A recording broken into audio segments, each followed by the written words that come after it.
Michael stared at the weathered business card in his trembling hands. Elena Rodriguez, physical therapist, it said. 23 years had passed since the workshop fire that haunted his dreams.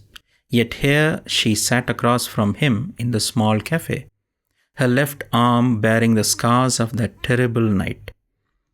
"I thought I would never see you again," Michael whispered, his voice heavy with guilt.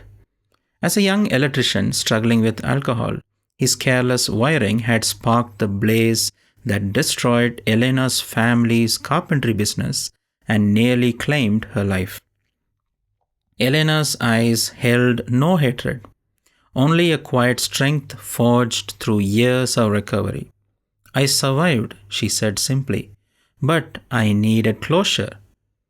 Michael's mind drifted to his childhood, his father's constant criticism, the loneliness that drove him to the bottle.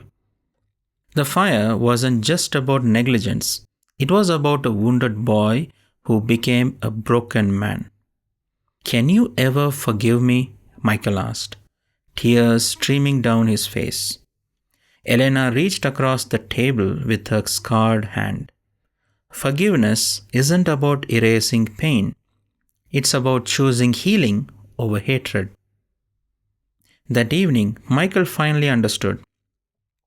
Redemption meant transforming his guilt into purpose, helping others avoid his mistakes. Forgiving someone is extremely difficult, but through this, Jesus from the Bible says to forgive someone 70 times 7, meaning more than any number that is set. Then Peter came to Jesus and asked, "Lord, how many times shall I forgive my brother or sister who sins against me? Up to 7 times?"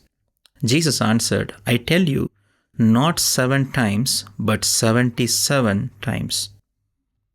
Will we be able to exercise the power of forgiveness today?